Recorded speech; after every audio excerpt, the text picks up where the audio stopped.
नमस्कार. तर हुकुमाशी राणी या मालिकेच्या नवीन प्रोमोमध्ये आपल्याला असं पाहायला मिळते की आता राणी आणि इंद्रा हे दोघेही जण जे असतात ना ते म्हणजे बोलत असतात. खरं तर राणीची पुस्तकं मुद्दाम इंद्रा फेकतो, कारण त्याला असं म्हणायचं असतं की जर तुला अभ्यासच नाही करायचा मग फेकून देऊ, कारण तिला असं वाटतं की मालती वाद करते आणि तिचा कहर तिला काही सहन होत नाही आहे. त्यावर लगेच इंद्रा बोलतो, हे बघ, तू एक लक्षात ठेव, महात्मा ज्योतिराव फुले आणि आपलं वागणं सेम झालं आहे. जेव्हा सावित्रीबाई शिक्षण घ्यायचा तेव्हा ज्योतिराव फुले त्यांच्या मागे असायच्या, आणि असंच तूही आता समज, तुझ्या लढाईमध्ये मी तुझ्या कायमसोबत असणार आहे.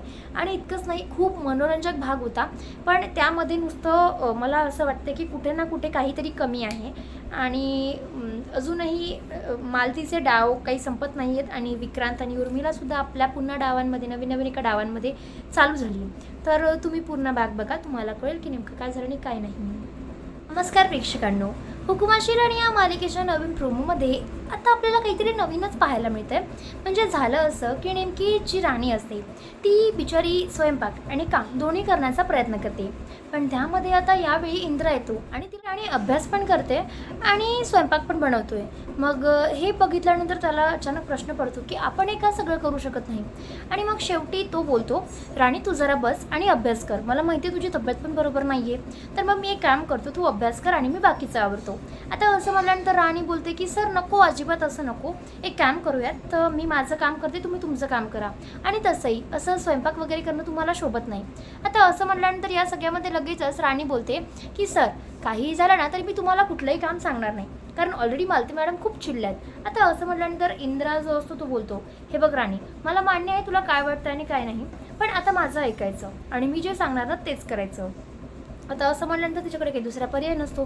ती बिचारी आपला अभ्यासही करते, आणि आता इकडे जसं जसं राणी सांगत असते ना तसं तसं इंद्रा आता आपलं काम करत असतो. आता हे सगळं मालतीला तर कळत नाही, पण जेव्हा स्वयंपाकाला सगळे बसतात ना तेव्हा मात्र आता चुकून कसं तरी होईना, पण आता इंद्राच्याबद्दल कळतं. त्यावरती बोलते, बाप रे, म्हणजे इंद्राला तू माझ्या ताटाखालचं मांजर बनायचं ठरवलंयस, तर आता एक काम कर इंद्रा, काहीही झालं ना तरी मी या सगळ्यामध्ये तुझं काही ऐकणार नाही आहे, आणि आता सांगते बंद कर हे सगळं तू. आणि असं म्हणून ती चांगलीच तिला रागवत असते. आता हे सगळं ऐकल्यानंतर लगेच मालती बोलते की मला हे पटत नाही आहे. त्यावर इंद्रा बोलतो, हे बघाय, तुला पटो वा ना पटो, पण आता मी तुझं काही ऐकून घेणार नाही आहे, आणि मला काही घेणं देणं नाही, तू काय करतेस, काय विचार करतेस, काय नाही, वगैरे वगैरे. आता काही झालं ना तरी मी माझं काम करणार, आणि मला राणीची मदत करायची तर ती मी करून राहणारच आहे.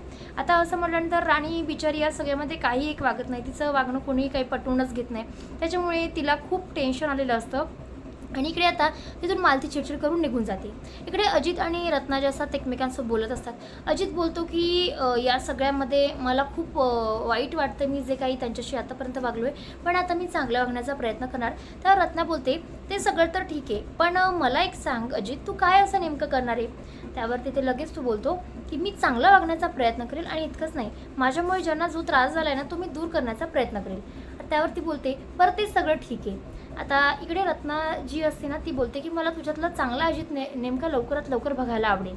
त्यावर तो बोलतो, एक मिनिट थांबा, आणि असं म्हणून आपल्या जवळच्या दारूच्या बाटल्या वगैरे घेऊन येतो आणि बोलतो, या दारूच्या बाटल्यांना मी आजपासून कधी एक हात लावणार नाही, आणि तिथे जाऊन तो फोडतो. त्यावरती बोलते, खूप छान, आणि लवकरात लवकर मी हे दोन्ही कुटुंब एकत्र जोडण्याचा प्रयत्न करेन. आता असं म्हटलं, पण इकडे मात्र आता जो राणी असते ना ती इंद्राला समजावते, सर मला असं वाटतं की तुम्ही मालती मॅडमला जेव घाला, कारण ती चिडचिड करून त्या ताटावर उठून गेलेली असते, आणि तिचं असं म्हणणं असतं की भरल्या ताटावरून उठणं चांगलं नाही. त्यावर तो लगेच बोलतो, तुझंसुद्धा बरोबर आहे, पण मला असं वाटतं की नाही. त्यावर तिथे आता तो आबासाहेबांना विचारतो, आबा माझं काही चुकते का, तुम्हाला असं वाटतंय का. त्यावर आबा बोलतात की माझ्याकडे तुझ्या प्रश्नांची उत्तर नाही, पण मला असं वाटतं की तू जावं आणि सगळं काही क्लिअर करावं, आणि तू सध्या तरी जेव घाल. आता असं म्हटल्यानंतर तिथे आता तो जेव घालण्यासाठी ताट घेऊन जातो. बाहेर मालती चिडलेली असते, ती बोलते की माझा हा काही ऐकणार नाही, वगैरे वगैरे, आणि तिचं क्लिअर म्हणणं असतं की मी आता इंद्राचं ऐकणार नाही, आणि त्याला माझ्याजवळ पण येऊ देणार नाही, कारण या अवदसेने माझ्या लेकाचं न ऐकण्याचंच ठरवलं आहे, आणि या सगळ्यामध्ये तिने आपलंच करून सोडलं आहे, आणि मला हे अजिबातच पटत नाही. इकडे इंद्रा अजूनही बिचारा विचारच करत असतो.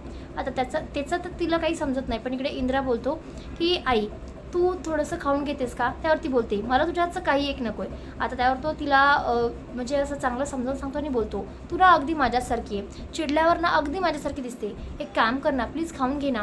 त्यावरती बोलते, हे बघ मला तुझं काही एक ऐकून घ्यायचं नाही आहे. त्यावर लगेच साधा राणी बोलते, म्हणजे ते राणीच्या विचारात तो बोलतो, हे बघ आई, असं भरल्या ताटावून उठणं मला अजिबात चांगलं वाटत नाही आहे. आणि आता असं म्हटल्यानंतर मालती बिचारी चुपचाप खाऊ लागते. एक दोन घास खाणं स्टार्ट करते. आता खाल्ल्यानंतर ती बोलते, असं का वागतोस रे तू, आणि तुझ्या बायकोचंच ऐकायचं ठरवलंय का? त्यावर तू बोलतो, आता मी काय करू आहे, माझं काही चुकतंय मला असं अजिबात वाटत नाही.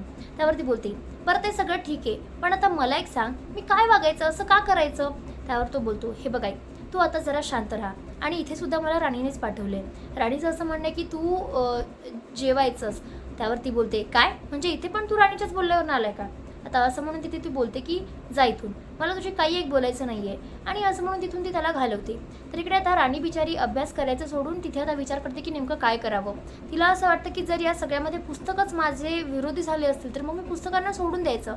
आणि तिचं साफ म्हणणं असतं, त्याच्याचप्रमाणे ती वागणार असते. तितकं तिथे इंद्र येतो आणि बोलतो, राणी काय करतेस तू, अभ्यास नाही करायचा आहे का? आणि ही अशी पुस्तकं पिशवीमध्ये टाकते. त्यावर ती बोलते, सर मला असं वाटतं की आता मला अभ्यास करण्यामध्ये काही रस नाही राहिला. ज्या पुस्तकांवरून वाद होतोय, ज्या शिक्षणावरून मला वाद होतोय असं वाटतं ना, ते शिक्षण मला कायमचं सोडायचं आहे आता. आणि तसंही जेव्हा सगळं काही एकदा ठीक होईल ना, तेव्हा आपण नंतर सगळं बघूयात. त्यावर इंद्रा बोलतो, राणी तुला कळतंय का तुझं तरी, तू काय वागतेस? त्यावर ती बोलते, होय सर, आताच्या आता ही पुस्तकं मला वापस करायची, तुमचं घड्याळ परत आणायचं आणि सगळं संपवायचं आहे. आता मला कुठलंच भांडण नको आहे. आता असं म्हटल्यानंतर तो बोलतो, दे इकडं पुस्तकं ती आण. आता असं म्हणून तो पुस्तकं आणि तिला घेऊन जातो. त्यावर ती बोलते की कुठं चालू आहे सर, आपण सांगतायत का? त्यावर तो लगेच बोलतो, चल तू. आणि असं म्हणून तिला तिथून ओढत घेऊन जातो. एका नदीकाठी आणतो आणि बोलतो, ठीक आहे, तुला अभ्यास नाही करायचा आहे ना, मग ही पुस्तकं मी या पाण्यात टाकेल, मग तुला याचा सुद्धा त्रास व्हायला नको. त्यावर ती बोलते, सर तुम्हाला कळतंय का तुम्ही काय वागताय? त्यावर तो बोलतो, हे बघ राणी, मला माहिती नाही, पण तुला आता या सगळ्यामध्ये त्रास व्हायला नको. ती बिचारी घाबरून जाते. तो जेव्हा पुस्तकं फेकणार ना, त्यावरती बोलते, सर प्लीज थांबा. आणि असं पण तिच्या डोळ्यात पाणी असतं. त्यावर इंद्रा बोलतो, आता कळलंय मला तुला किती दुःख झालंय ते. तुम्हाला हा भाग कसा वाटला ते मला नक्की कमेंटला कळवा. आणि भेटूया पुढच्या भागात. तोपर्यंत या चॅनलला सुद्धा सबस्क्राईब करून ठेवा नवीन आणि लेटेस्ट भागांसाठी. आणि आताच बेल आयकॉनला सुद्धा प्रेस करा आणि खाली कमेंट करा हा भाग कसा वाटला.